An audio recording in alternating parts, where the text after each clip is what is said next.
cup at a time. Tea time. Yeah, this is tea time. Yeah. Making a difference. One cup at a time. Tea time. So be sure to grab your tea, grab a seat, and tune in to Miss Liz. Tea time. Making a difference. One cup at a time. Tea time, yeah. Tea time.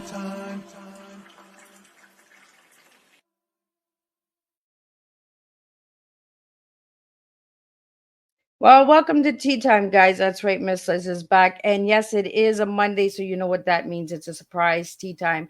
And I have the returning incredible John Callas in the back waiting to serve a second cup of tea with you guys tonight. So before we start our tea time tonight, we're going to get you over to Miss Liz's YouTube channel. Ring that little doorbell, and you can watch these tea times at any time, morning, afternoon, or evening. If you hear Miss Liz's voice a little crackle, yes, I have still a little cold that I'm getting over. So please excuse that little crackle in the voice. So we're going to get the disclaimer out. We're going to get a little bit of bio out, and we're going to get John in here. And tonight's tea is survival is revival. That's right. We're serving different type of tea in Miss Liz's house. We don't serve a beverage. We serve real life stories and words. And we're going to be talking about John, his book, When the Rain Stops, and a little bit of updates since he's been on Tea Time last time, and shooting and get some other stuff out there for all of you guys out there. If you have any questions or comments, please put them in the section. I'll get those out to John as well during our live broadcast. And if you would like to stay anonymous, you can send them directly to Miss Liz's Facebook page and DM me, and I'll get those questions out to John if they're related to the conversation. Disclaimer for Miss Liz's Tea Time live show. Miss Liz myself is going live using StreamYard. Before leaving a comment, please grant StreamYard permission to see your name at StreamYard.com. Please be advised that the content brought forward for any Tea Time show hosted by myself, Miss Liz, is always brought forward in good faith. However, may bring forth dialogues and opinions that are not representative of my platform. The facts and information are perceived to be accurate at the given time of airing. All Tea Time guests and audience participants are responsible for using their good judgment and taking any action that may relate to the discussion. The content might brought forward may include discussions for some where they may be emotionally at risk. It is significant to know that this show is engaging in discussion forums only to offer and inspire awareness and connection, and is not providing therapeutical advice. If you have any questions about this disclaimer or the panel's discussion, you may freely contact me, Miss Liz, through my email at bookingmissliz@gmail.com. Moving forward, should you choose to voluntarily participate in tonight's show in any aspect, I myself, Miss Liz, welcomes you. And should you decide that the show is not made for you at this time, I respect those wishes and will see you at a later show at a later date and time. And again, all Tea Time shows are done on Thursday. That's the original date, 3 p.m. and 7 p.m. Eastern Standard Time. If you see it on a Monday, Tuesday, or Wednesday, it's a surprise, special, or rescheduled Tea Time. So now a little bit about John. Well, I'm going to keep it short and sweet, and then we're going to get John in here. We're going to spill some tea. So John has worked 50 years, a remarkable 50-year career in the entertainment industry. John has directed and produced award-winning films, commercials, and television shows.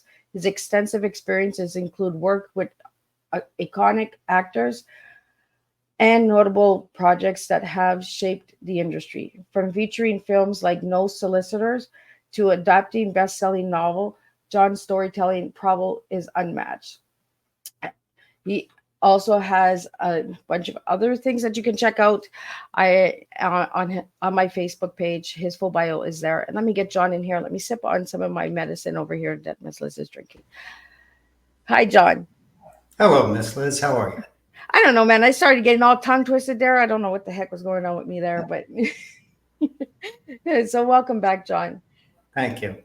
So, John, for all the listeners who haven't seen you on season 4, tell us a little bit on who you were as a little guy and who you are now. Well, who I am now is a 50-year veteran filmmaker with 8 award-winning productions, including an Emmy nomination.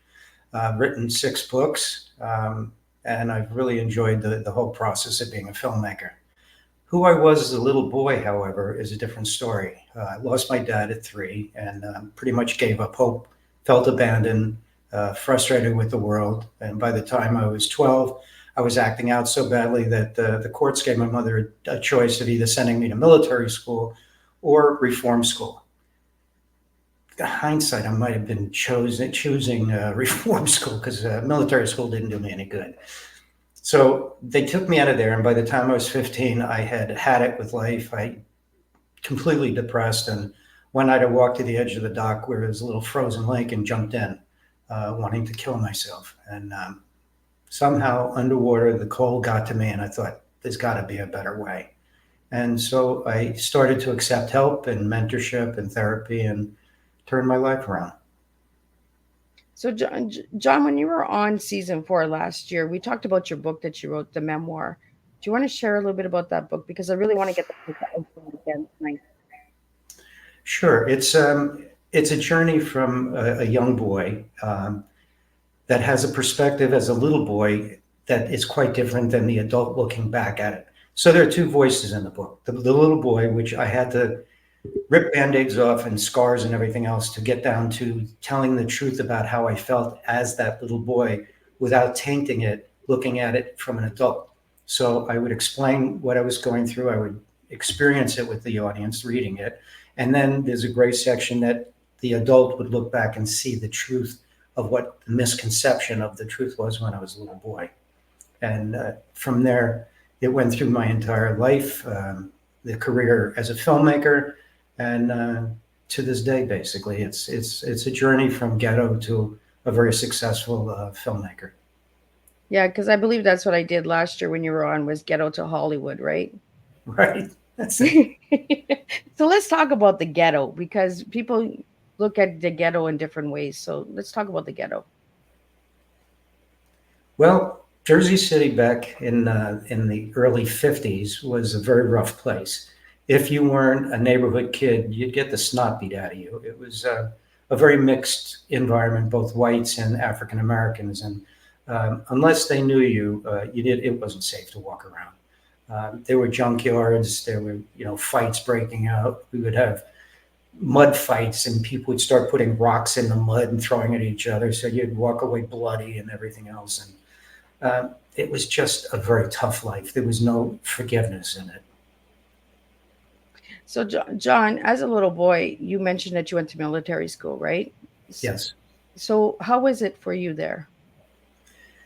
The worst 3 years of my life. Now, before I get into it, I have to admit, at that age, I had a mouth on me. Not that I don't now, but at that point, I didn't have any filters.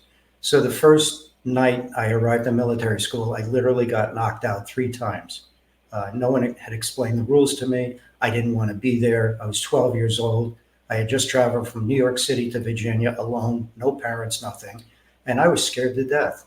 So my survival instinct kicked in to be a smartass, and it wasn't a good move. Now, the disclaimer here is I hated it. I hated every minute. But there were kids that went to that school that were setting themselves up for West Point, Annapolis, and all the other things because they wanted to be career military people. And for them, God bless them. We need people like that. It just was the wrong fit for me. So I fought it tooth and nail and got into all sorts of trouble. I managed to set a school record of getting the most demerits in the first semester that any kid has ever had. And a demerit meant that every hour of free time, you couldn't have it until that demerit was taken off your record. So I would either march or have to do exercises on all my free time, and it just drove me mad. So, how do you look at military, John, in today's world? I think it's necessary. I'm proud that both my fathers, my deceased father and my stepfather, served in the armed forces. I have nothing but respect for the armed forces and the veterans, and I can't say enough good things about them. It's just not a fit for me. I'm not that personality. Yeah. So, John, your story, it's called When the Rain Stops, correct? Yes. So why that title for your book? That's an interesting question because I was outside one day and it was raining, and it was like a double-edged sword. There was a lot of pain going into my heart, and I always felt the rain was pouring into my heart. But the rain also represented to me a washing away of frustrations, trauma, anxiety. So I thought, when the rain stops, what happens? Well, the clouds disperse and the sun comes out. So it was very transformational in the concept of When the Rain Stops. So, John, when I hear that title, when you gave me the book and I read the book, and I was like, whoa, like you you know when you came and asked me to be on Tea Time, I said, okay, let me read your book. It really took me back because men's stories need to be heard, right? And Yes. that's what I got when I read your book, was that you were giving a voice to that little boy that didn't have a voice growing up. So, John, by sharing your story, have you opened doors for other men to share their stories? I have actually, and just sidestep back to the military thing. A veteran actually reached out to me and said, "I read your book, and I have to say, it really helped me as a veteran because he had PTSD, and he saw what I had gone through and realized what he was going through, and it gave an opportunity for him to have his own voice." He said he was scared to death to talk about his problems, and so we communicated back and forth by email, and I encouraged him to be safe enough in your own heart and secure enough that what you say is honest and nobody can take that away from you. And if anyone tries to, then you walk away from them because you don't need that in your life. So I think what it has done is it's given the opportunity for men to realize when we grew up, crying wasn't acceptable. It was, you don't cry, you're a man. Yeah. Smacked upside the head if you cried. And now men are finally saying, well, wait a minute, we have feelings, we have emotions. It's okay to express those feelings, and it's okay to have emotions. I mean, I never saw my father cry, but my kids have seen me cry. So I think it's hopefully giving some security to men to be able to come forth and not be afraid of their own feelings. And also in your book, you shared about your mental illness as well, John. So let's talk about that. Sure. Well, you can imagine losing a father at 3 and being in a position where you felt abandoned. I went into such a spiral that I was depressed all the time. I didn't think anything in the world was going to work for me. I hated the world. It seemed to hate me. Every time I turned around, I had created situations of my own doing, mind you, that would come back to punch me in the face, basically. And that would validate my depression and my feelings that, screw the world. This isn't for me. I hate everything. And it was the worst place you could be in. But oddly enough, when I found myself sitting alone, and I could be in a crowd of thousands, but I was still alone. If nobody was around me I knew or had to deal with anything, there was a safety factor there. I felt okay. So I found peace and quiet within my own depression. And that I later learned was the worst thing I could have done and the most difficult thing to come out of. So that's a very dangerous place to be.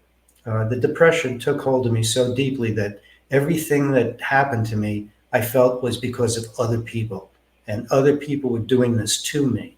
And I had to change my mindset and get therapy to get out of that. Well, I think that with depression, with a lot of people, right, it's easier to blame everybody else, right, than Absolutely. working on ourselves. And it lives within us. Like the depression's in us; it's not in others. You know, uh, when we talk about depression in today's world, do you think that we're speaking about it enough, John? I think we're beginning to. I don't think we're speaking enough about it, but I do think we are beginning to. An interesting fact that most people don't know is the CDC came out with a study said every adult person in America will experience at least one major depressive episode in their lives. Now, what I encourage people to understand is it may not be lifelong, it may be a 1 day episode, but try to remember how you felt during that episode. So when you run into somebody who is seemingly depressed, you understand a little bit more about that process and not make a funny joke about it because it's not, it's a serious item. So I do think the more people that talk about it, others feel, well, if they can talk about it, maybe it's safe enough for me to talk about it. And that's what I try to help people with is feeling safe enough to tell their story and have a voice. Well, John, you're also an advocate for mental health, right? Yes, So, do you do like conferences and seminars and stuff like that? To I do, and I do one-on-ones. I mean, I had people from Instagram reach out to me. A woman reached out to me and said, "Can I talk to you?" And I called her, and we spent about an hour and a half on the phone. And when I got on the phone, she was crying and she was telling me all about what was going on in her life. And now I'm not a licensed therapist, so I don't give advice. What I do is pose questions and offer from my own life experience what's happened to me.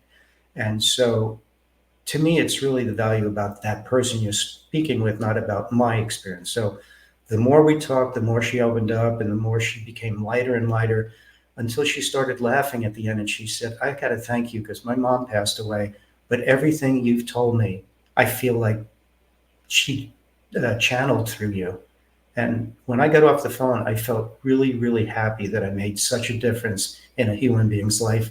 And hopefully she'll take that and spread it to the next person. And then two people will spread it to four, four will spread it to eight.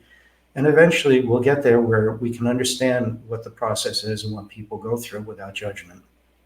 Well, and one thing I want everyone to understand, like all my listeners tonight, John is an everyday person too.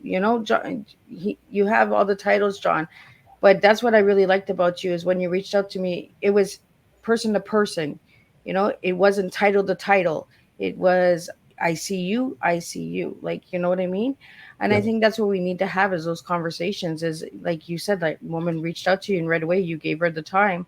Where the misconception is people that work in Hollywood and that they're too busy for conversations, right? Yeah. Yeah. I don't So agree with that in terms of being too busy. If you're too busy to reach out to another human being or help them, I don't want to know you. To yeah, me, you don't have value in life, in my opinion. and that's what I really liked about our friendship because we've become really good friends and supported each other through the journey since we've met each other, you know. And John, you mentioned this lady reaching out to you about her mom. How was your relationship with your mom? It was very tumultuous at the beginning, naturally, because when she dropped me off at the train station in New York and turned away, I really felt like she abandoned me and hated me. It wasn't until years later when we finally got to talking and I told her that, and she started crying. She said, Honey, the reason I turned away is I was putting my little 12-year-old boy on a train by himself, and I was just crying my eyes out. And it just like, holy crap. I realized at that point the perception of that 12-year-old getting on that train was so different than what the truth really was. She Yeah, actually saved my life by doing it. I can't imagine. I looked at my kids at 12 and I could not imagine putting them on a train at 12. But she had the strength to know, had she not done that, God only knows what would have happened to my life. It would not have been the way it is today. So yeah. we made amends, and I adored that woman. I mean, we talked every day, and my wife would always say, "Did you call your mother today?" I said, "I could not call her. Of course I did." So we had a great relationship. All my friends loved my mom. Some were scared of her, but they still loved her. And you share that in the book. That's what I really like is the relationship you shared in the book. And the book is so easy to read. It was not like a book where I'm going to read 2 or 3 pages and put it down. It was an easy flow read. Really, and like there was a lot of hard stuff in the book, but I found it was an easy read to read. As somebody who had went through trauma herself. And I really get a lot out of reading other people's stories that deal with trauma and mental illness because you don't feel such alone, right? No, Um, and I really liked the title. Like when you reached out and you gave me the book, I was just, oh, when the rain stops, and I like to stand in the rain because that's nobody can see me cry when I'm in the rain, right? Or I yeah. like to take a shower and cry in the shower. Nobody sees that. So that's what I got when I seen the cover of your book. I was like, oh, this is a cry. This is going to be a crier. I'm gonna cry with this one. That's funny because a friend of mine read When the Rain Stops, and he called me and says, I didn't realize this was like such an intense book. I said, What do you mean? He goes, Well, I read your horror movie and your book, and I thought this was another horror movie, and I started getting into it. And I said, Well, actually, it might have been a little bit of a horror movie in there. So it's interesting how people look at a title and get different things out of it. Yeah, and the cover of it too is almost like the rainbow, right? Like the rainbow coming out, like the colors that are on the top. So how did you get the cover for that book, John? Well, I went through a million different ideas. I had one idea where a figure was silhouetted against the background of the ocean and stuff, and it just didn't read right. And then I spoke to my editor, and he said, "I have a thought for you." I said, "What?" He says, "The rain, the ocean, the clouds, and all that means a lot to you. Why don't we just do an ocean scene with the sunset and the clouds representing that it's like the phoenix coming out of the ashes. The clouds are separating. There's life, there's light, there's love. And I thought, wow. And when he presented that to me, I just fell in love with the cover. I think it's absolutely stunning. So everybody should go over and check it out. Like grab a copy, and pass it along. When you buy a book and you read the book and you're done with the book, pass it along to somebody else. I always tell people keep passing it, right? Pay it forward, and the story gets out there as well. I have a great idea. Instead of passing along, buy them one. Right? Christmas gifts. Christmas is coming, right? What are we like? I should have reached out to Santa before I came on to find out how many days before Christmas. I think it's a little 80 days or something like that. I'm not sure. Santa's going to be Miss Liz. See, Miss Liz has friends all over. I even have Santa Claus that gets after me, get off the naughty list once in a while. Uh, so, John, I want to talk about your tea tonight because you gave me something that's totally different. Survival is revival. Why those three words? Well, if you're going to survive in this world, in my opinion, you have to break it down to where you're at. And the only way is the revival part is to first understand where you're at in life and take responsibility for it and say, this is what I did, this is who I am, and everything around me is because of the way I've made it so. So if you're going to survive, you have to take the bull by the horns and revive your own life. You've got to say, I want to change my life. It's a blank piece of paper. I'm going to write my own movie, and here's how the story goes, and here's the middle of it, and here's hopefully the end to it. And then you have to day by day move towards your vision of what your revival is. And once you do that, you start to begin to survive, and you start breathing easier, and the weight of the world comes off your shoulder. You're not so consumed by all the little things that nitpick at you, and your brain starts to relax, and you start to hear things. And don't turn away from them. If something says, "Nyeh, nyeh, nyeh, nyeh," listen to it and then smack it. Say, no, that's not how we're going to do it. For an example, someone the other day said to me, oh, I can't afford that. And I said, stop right there. He said, what? And I said, let's change your mindset. I said, what do you mean? I said, that comment makes you a poor person inside, mentally, spiritually, and physically too. And he said, well, what do you mean? I said, well, look at the difference. I can't afford it. He goes, right. As opposed to, I have to find out a way to make more money so I can buy it. And he looked and went, damn, that's good. And I said, well, it's just a matter of training your brain to see things to be able to survive. And by doing so, you revive your spirit, you revive who you are, and you revive everything around you. Because once you change your mindset, different people may be coming into your life, and others that were damaging and less supportive leave your life. And once you see the process makes you healthier, you have now survived by revival. I love that. I never looked at it that way because I get into those spots too, right? Those downers, and I'm just like, I can't do this. And then I hate the word can't. And then I try to break it up, right? Cannot. And then it's I can. It's reprogramming ourselves, and seeing different perspectives. And that's why I like having these open conversations with you, John. Is because you're giving me a different way of looking at life. Even before we went live, there was a couple things, and now us having this conversation, I'm just like, I got it. Yeah, it clicks in, and we have to have these conversations in order to open up, new paths and new ways of thinking and understanding. And it goes right back to the depression, right? Mental illness, understanding it by having conversations and talking about it. And I'm glad that you brought it up that one in four, you know, Yeah. for the major depression, because it makes everyone out there understand that it can affect all of us. You And know, it does affect all of us. Everyone will have a major depressive episode. It doesn't mean you're mentally unstable or anything. It just means you've broken down. And yeah, it's the old Chinese proverb, you have to empty the glass before you can fill it up again. That's what I think some of this tends to be. And if you're strong enough and think it out enough, it's good once in a while to empty it out because you can't stay at the top plateau. So you have to empty it in order to revive it again and build some more stuff and not be afraid to do it. And once you get that process, you start embracing it. You go, okay, what's the next one? What's the next one? And you start feeling good. And then when you see that you're affecting other people's lives, it just gives you this I won't speak for everyone, I'm sorry. It gave me this overwhelming sense that I'm making a contribution to make this world better, more filled with love and less filled with hate. Yeah. So, John, do you remember the first tea you served me? Yes, You do? I do. What is it? I'm not going to tell you that. You're not even going to let it spill a little? Okay, it's uncover, discover, and recover. I'm I'm surprised you remember. That's good. I like that. Yeah, I'm haven't burned all the brain cells yet. So, John, let's talk about a little bit about Hollywood, because all of my listeners out there, they got some questions here for Hollywood.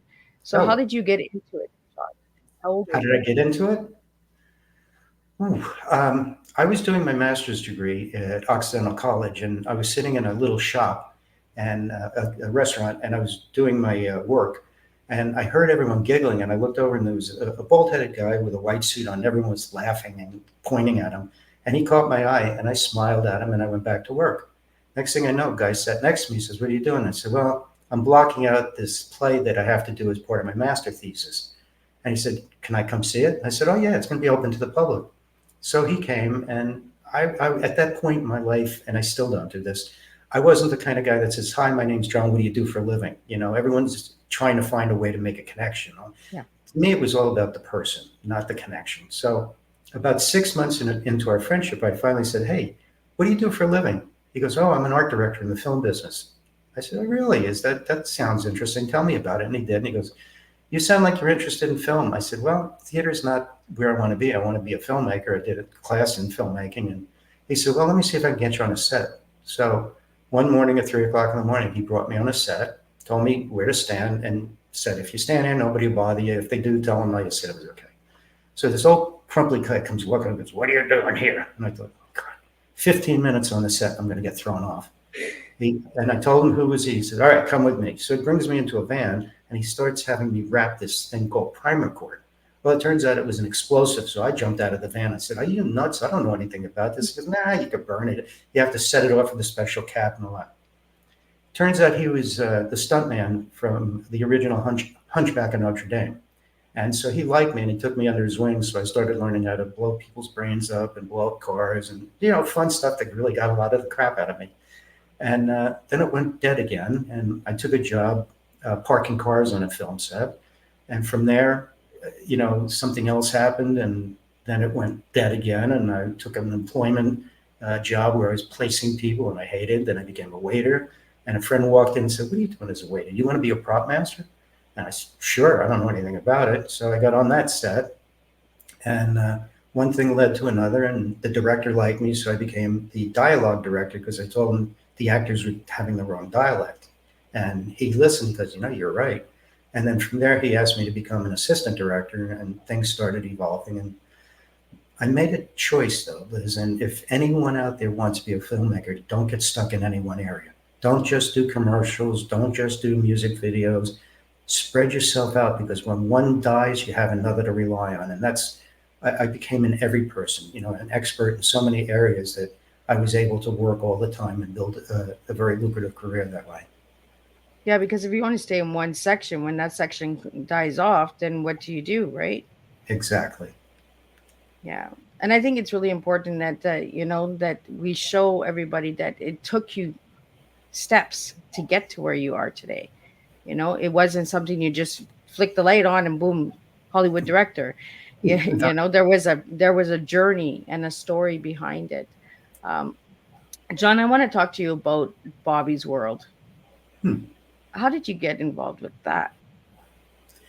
Well, I got a call from a friend that says, "You got to call this company because they need help." I called up and they said, "Oh, you're the guy that you was recommended." I said, "Right." It says, "Well, we want to marry a cartoon with the live action, but," and I said, "You did it wrong, didn't you?" They said, "Yeah, we shot it backwards. Is there any way to fix it?" I said, "Yeah, there's a way to fix it. It's going to be a little expensive, but there's a way to fix it." And so I explained the process to them, and they said, "All right, how much is it going to cost?" I did a budget, and they approved it. And after the shoot, a couple of days later, the producer from the company calls me and says, "I just got off the phone with the editors," and I'm sitting there going, "Oops, okay, what's up?" He said, "They're in love with you. They want to kiss you. Everything matched. It was all eye lines were perfect and everything. And would you like to do a couple more episodes?" I said, "Sure, I'd love to." That turned into 80 episodes and an Emmy nomination. So you just don't know where it's going. So, what is the range for episodes in a series, John? What's the what? Like, what's the range for episodes in series, like TV series and that? Like, is it 12 episodes? Is it 100 episodes? How many episodes for one season? There's really no hard and fast rule. What they were doing is giving me like 4 shows to do at a time. And so I would go in and I would direct all the live action against green screen. And Howie Mandel and I would talk about what we're doing, and we would get through 4 shows. And then a couple of weeks later, we'd do another 4 shows. And a month later, we'd do another 4 shows. And it just kept going until 80 shows later, we had it all done. Wow. So, for anybody that doesn't know who Bobby's World is, do you want to share a little bit about that, John? Sure. It's a show that Howie Mandel created called Bobby's World, in which there's a cartoon character called Bobby, and he interacts with Howie, the live action Howie, and they go through these little episodes of the adventures and all that. And it's a very cute, cool show. It's funny because sometimes when I'm on set, somebody go, "Wait a minute, you did Bobby's World? I grew up with that." And I'm, "Oh God, you're making me feel old." I won't say it then. That's okay. August is my 50th year in the entertainment business, so I guess at some point you do get a little older. Yeah. So, John, on your flyers that I shared for Tea Time, I also shared 2 other books that you wrote, The Solicitor and Secrets. So let's talk a little bit about those books, because those books really grabbed my attention too. Good. Well, I'll give you the short version on no solicitors. I have a sign on my door that says no solicitors. So when people ring the doorbell and they're soliciting, it just drives me mad. So one day I was having lunch with a friend of mine at Warner Brothers, and he said, "You seem like you're in a kind of pissy mood." So I explained the whole no solicitor. He goes, "Oh, I have an idea." I said, "What?" He goes, "Why don't you write a story and kill them?" Great idea. And so that was the birth of that book, that I then made an adaptation into a screenplay and raised the money and shot a film, which is still in worldwide release, which is really exciting for me. Oh, wow. As far as secrets, I've always had a fascination of World War II. And when I was younger, I always thought my dad wasn't dead. He was on this special mission, secret undercover and all that. Until I found letters in the attic, to my mother saying, "I'm sorry, Gus is dead," and all that. So I did a lot of research about what the Nazis were about and what D-Day was about and what some of the undercover work was. And I created this story that starts in Nazi Germany and comes to present day and becomes like a James Bond film. But it has a lot of truth about psychotropics and other chemicals that started in Nazi Germany and wound up getting approval in Congress with actual Nazis pitching it and nobody knowing they were Nazis. And there was a lot of research done. So I wove some of that into the fictitious story without making a big deal of its truth. And it's a great read if you like that kind of thriller and excitement and James Bond stuff.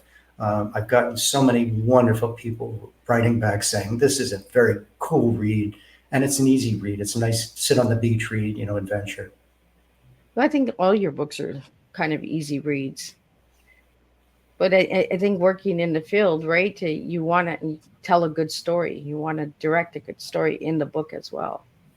That's interesting you said that, because I tend to write very visually. People say, you should turn this into a film. And I keep thinking, yeah, that's probably what I was trying to do in my mind in the first place. I also just finished another book called The Myth, which defines how we got here and why we got here. Because as a little kid, I always felt this pulling, and I never realized what it was or thought about it. And then one day I was watching Nat Geo or something, and I was listening about how salmon swim up because they have such a need to go home. And I thought, oh my God, maybe that's some sort of alien DNA in me that wants to go home, and it keeps pulling at me. So I created this other 2-dimensional, out of our sync story about these two warring factions that wanted to find 3 planets in the solar system and see if they could cohabitate. So I created Earth, Mars, and Milana. And of course, those 2 planets got into a big war and destroyed each other. And I justified that the asteroid belt is one of the planets. And when 2 of my characters, Eviana and Damius, turned out to be Adam and Eve at the end of the story. And then now they had to find their way with the inhabitants of Earth, because there's no way to get back home because everyone blew up everything. So it's a really cool idea. So is that book out now, or is it coming? No, I'm looking for either a publisher or a literary agent. Oh, cool. So you have Yeah. to keep me updated for that one. I'll have I to will. check that. I love alien books. I don't know why, because I always feel like I don't belong here as well. Like I'm just like I'm supposed to be on some other planet, and they're gonna come and get me one day, right? Well, they're not going to But get you. I don't know. I've never felt like I fit in, right? So I always feel like I'm just oddball, and I'm drawn to aliens. Like I always tell everybody, if you want the truth, watch Hollywood, watch the movies because they're telling us stuff, right? So how true is that, John? If we watch these movies, like, are they giving us insights to what's going on? With the movies? Yeah. Well, you can watch No Solicitors, I think, on Tubi. I mean, you can probably Google it, and for all I know, it might be on YouTube. I don't know, but it is all over the place. I'm doing a Christmas story called Christmas Voices that I wrote an adaptation of one of my novels, and we're fully ready to go. So we're out looking for investors. I did another adaptation of a novel from an author that is dealing with the blue zones. And if you don't know what those are, it's several places around the world, one of which is in Loma Vista, California, where people live an extended life. And they've been trying to figure out why through DNA and all that. So she created the story where 8 people were captured and kidnapped, basically, to extract the DNA and figure out how they can monopolize it and make money on it. And it's a powerful thriller, and I'm pretty excited about that. Oh wow. So when's that coming out? Well, we're in the budgeting stage of that one right now. I had written a story, and then after that, we did what's called a schedule, and we detailed out all of the scenes in terms of what days get shot on what days. And now we're at the stage where we have to do the budget. I'm old school, so I had to do a schedule before budget, because I don't know how you budget something unless you know what you're shooting every day and what the equipment needs are and crew and all that. So it's a very realistic budget that'll be completed. Yeah, because I found a GoFundMe that you're doing for a Christmas classic. Is that the one you're talking about? Yeah, Christmas Voice. It's a GoFundMe. Yeah, we're slightly shy. We're $10,000 shy in order to present a scene to a group of investors that wants to see what we can do. So if anyone out there knows anyone that's looking for a tax write-off, you can become a patron of the arts in a sense. And it's end of the year, so if you need a tax write-off, even if it's $500 or $1,000, we're not asking for the whole $10,000 from one person. So love any help anyone can afford. Yeah. See, I do my homework. I got that over here. And Yeah. I was just like, oh, that's so cool. You also are the book Spirit. You did a script, Christmas Voices. So it's Christmas Voices with the Christmas classic? Christmas Voices is out of my own brain. It all started with my wife asking if I wanted to have some Charles Dickens porcelain things around the Christmas tree. So it started just really small, and then we moved into the house, and it got to be on the floor. It was about 10 feet long, and then it got too big, so we built a 4x8 platform, and we put it up there. And now it got in my blood, so I rejigged the whole thing and I rebuilt it, the platform, because we have to stand on it in order to build it from the back forward. And it's 5.5 feet wide and 22 feet long. And it takes Wow. us 9 weeks to build. You can go on Facebook, or you can even Google Callas Christmas Village, and you can see what we do. And it's all hand carved mountains and trains and gondolas and skis. And it's just one of those things that we've done since 1991 and have become known as one of the world's largest display builders of Charles Dickens' Department 56. And we take it down because every other year that we were doing it, it never repeated. The layout was different. And so we took about an 11-year hiatus, and 2 years ago we built it again and just fell in love with the whole process all over again. So we're waiting because it's a boatload of work. So we're not going to do it every other year. It's just every couple of more years, you know. Wow. So you're a big Christmas fan. Love it. Love it. So what is it about Christmas that you love, John? I think it's because everyone gets off their position and there's just so much love and joy and happiness and celebration. Now, there is frustration about shopping and all that. Now, for me, I was having like crazy mindset problems about shopping. So I started September, and in September, August, September, October, and by the middle of November, all my Christmas shopping is usually done, and I could just walk around real happy and have a candy cane or anything I want, and I'm just very relaxed during the holidays instead of being all twisted in it.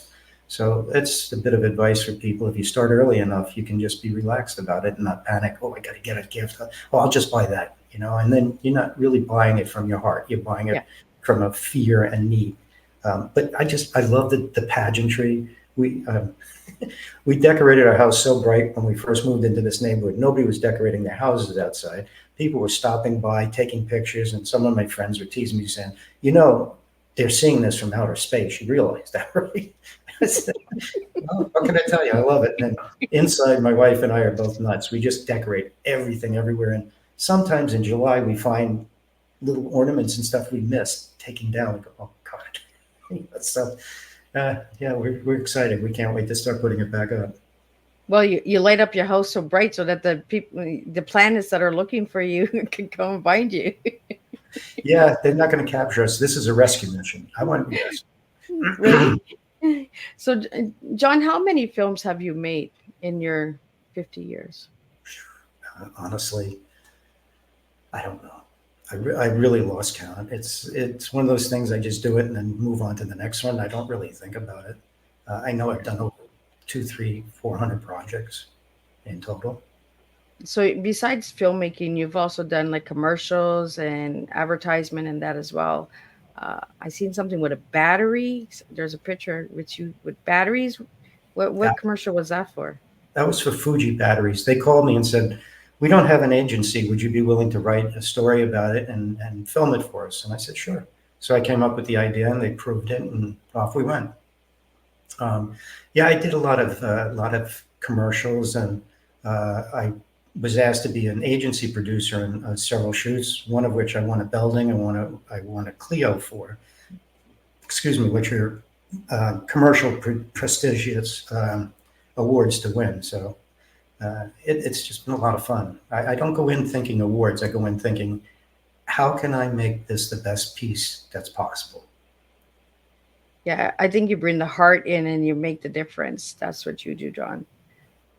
Because all the work that I looked at, and I was just like, wow, I didn't know John did this. Wow, John. I was like, whoa, okay, he's all over. And it's important to get all over because you want to put your toes in every little thing, right? To get to know the industry as well. Yeah. So is there any fields that you wouldn't work in? Pornography. It's just not my thing. I don't want to. It's just something I don't do. I don't look. If people want to watch and do it, it's fine. I have no judgment about it. It's just not for me. Yeah. So you've done all the other genres, John? Pretty much. I even shot a documentary in Russia, so that was pretty cool. That's the White Gorilla, right? No, the White Gorilla was a short that I took on that I really liked the story. No, the one in Russia was a documentary I was asked to direct based on the Cold Wars and when Reagan claimed that he brought down the Russian Empire. And my research and shooting all of the top people in Russia, it turned out that he just took advantage of a moment in time where the Russian infrastructure was falling apart anyway. They were doomed, and they openly admitted it. So it was kind of bittersweet listening to their stories, going from communism to democracy. Clearly, I'd rather have democracy, and some of the ways they told me that the Communist Party worked just didn't sit well with me. But having said that, I'm one of very few Westerners that was taken into the vault and allowed to hold Stalin's communist card in his hand. And that just gave me chills when I looked at it. I went, this is Stalin's holy mackerel. So it was quite an experience to do that. Wow. Yeah, I remember the white gorilla because I was reading on that. That's about the monkeys, right? The gorillas. No, this was about a boxer who, Oh yes, yes, yes. See, I did so much work on you, John, that I'm just like, my mind's all over, like down over here. My brain is thinking gorillas like a monkey. Ooh, ooh. well, it's easy, white gorilla. You would make that assumption. Right. I don't know where Miss Liz's brain went for a minute, guys. Yeah, you don't want to know. Curious minds, Right? You just never know. Miss Liz, whoop, it went over the head a little bit. Since we're on the whoop, let's just take it down another little twist here, John, and let's go back into lemons. Let's see if you know where I'm going with this. I seen a post that you put on, I think in July, I believe, and you were holding a small lemon and a big lemon. Do you want to tell me a little bit about those lemons? Sure. Well, you pick up some doozies, don't you? I, A I friend of told mine, you, I'm the loopy girl, right? I just go all over the place. a friend of mine was moving to France, and he had this 2 foot lemon tree in a bucket, and he said, "You want it?" I said, "Yeah, why not?" So I went in the backyard and I planted it. Now it's about 10 feet tall, and it just produces these lemons at the beginning of the season that are literally about this big. And when you have a store bought one about that big and you hold one that big, it's just amazing. A friend of mine gave Christine McVie from Fleetwood Mac a couple of the big ones, and she wrote back and told him to tell me that she's never tasted sweeter lemons and can she have more? I got a ticket to the concert, so um, they gave me a ticket to the concert. I wasn't serious, but anyway. Uh, Oh, the see where the lemon, lemon takes you? It gives you yeah, I an answer. know. Talk about turning lemon into lemonade, right? Right? When I seen that, I was like, whoa, that's a big lemon there. Like, and when you posted that, you were also posting a recipe for a lemon soup that you had shared with me, John. It's a Uh, Greek soup called avgolemino, so I and want I want to get that out there because I haven't made it yet. I have the recipe because John gave it to me. But John, what is it about that soup that you love? it reminds me of my grandmother. When I was a little kid, we called grandmother Yaya in Greek. She would always go, Ella the Johnny, Ella the Yanni, and that means come here, John. And she would always take me in the kitchen, and there'd be the big pot of avgolemonen being made, which she made from scratch. Chicken broth came from the chicken, not a can. And there was always a smaller pot on the stove. She goes, "This you take home for you only. This is just for you." I said, "Oh, thank you, Yaya." And I'd give her a big kiss, and I'd get home, and the next morning there'd be about that much fat on the top, just from the wonderful ingredients and stuff. And I'd pound it down and cook it up and stuff. And I guess that's what it is. It reminds me of my grandmother a lot. And it's if you're Greek, our staple is lemon and lamb. So L&M, lemon Yeah. and lamb. And it's just fun. Even my kids now took the recipe and they're making it. So Yeah, I was like, "Oh, lemon soup. I've never heard of it." So I had said, "John, give me the recipe." I haven't made it yet because I'm scared to make it, John. well, we can FaceTime one time, and I'll take you through the whole thing in my kitchen, and we'll just Oh, show well, you. look at that. There's just one little section that you have to let the soup cool down enough, and then start warming up, and you have to pour in the ingredients slowly, or it'll curdle on you. So that's the tricky part, and so we can do FaceTime, and I'll show you how to do it. Oh, well, that's awesome. Well, thank you for that, John. No See, problem. John takes time to even show me how to cook. That's the only thing I was scared of when you gave me the recipe. I was like, "Oh my god, I'm going to curdle this. I'm going to curdle this." I don't know. Oh, uh, yeah. Yeah. Once you do it once, it's easy peasy. So, John, the last time you were on, I also got a recipe from you for Christmas cookies, I believe. That might have been my wife's recipe, not mine. Yeah, I think so. We were talking. See, I get recipes from John during tea time. I got I'm a soup this happy. time. Last time I had cookies. There was Christmas cookies or something that we talked about the last time because you Yeah, were I on think in November because it was close to Christmas. I know that. I think they're the white powdery ones. Those are really good. Yes, yes, those were Yeah. the ones that we talked about. See, we Yeah, talk no, I about do most of the recipes. cooking in the house because I love cooking and my wife can't stand it. And there's always a joke in our house. It's like, honey, we're having some guests over. Do you want to cook? And she goes, why? Don't you like them? I said, all right, I'll cook. So let's talk about you and your wife because you've been married 32 years, correct? Coming on 33 in October. So what's the secret? Truthfully, it's going to sound really corny and pedestrian, but at times you have to have the uncomfortable conversations. And what we've learned is it's all about communicating. As hard as sometimes it is, you have to communicate.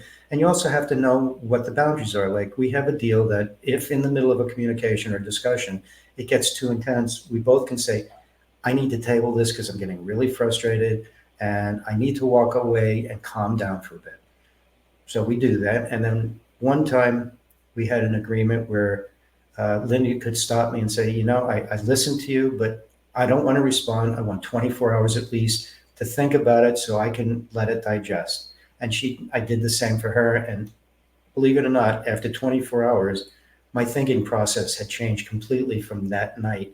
And I'd go to her and say, I was all set to do this, but I realized the things you were saying are really right. And I'm really glad we had the time to calm it down and work on it.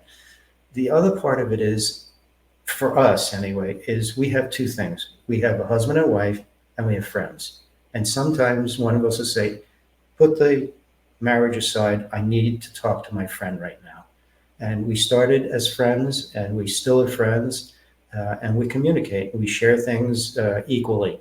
There's no like who's running the roost, who's doing this. Now, when I say that, she loves vacuuming. I can't stand it. She loves laundry. I'd rather throw the clothes away and go buy new stuff. I love cooking. She doesn't want anything to do with it, but she'll clean up. So and I do all the maintenance in the house too. So we found that all of the things that make us compatible, the other one doesn't like doing, and we do.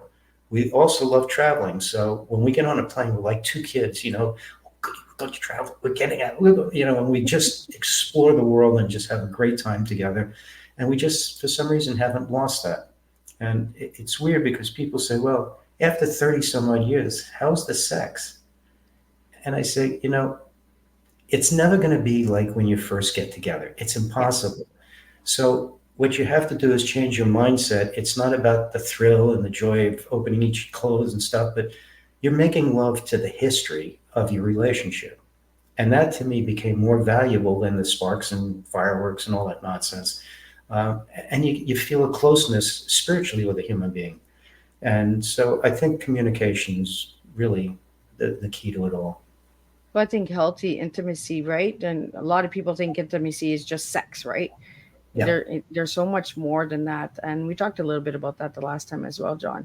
Yeah. Building that bond and connection. Doesn't have to always be intercourse. There's other ways of, uh, you know, being close to each other. Holding hands, having that conversation, pillow talking. There's so much stuff that people don't understand about that connection of one on one, right? It's funny you said holding hands because when we get in bed, we watch TV and we hold each other's hands. And, after 30 years, people are saying, you got to be kidding me. You're really holding each other's hands? I said, yeah, we like holding hands. What's the big deal? Yeah. And it's a touch, it's subtle communication. Well, and that's the thing, right? Keeping that relationship together, connected, you know, not just through intercourse and sex, there's intimacy. And I really talk about intimacy a lot on Tea Time because I want people out there, my listeners, to really get connected, you know. I, People are coming in relationships and that's all they want to do, right? Is just, take the clothes off and then boom, we're in love. Well, that's not what love's all about, right?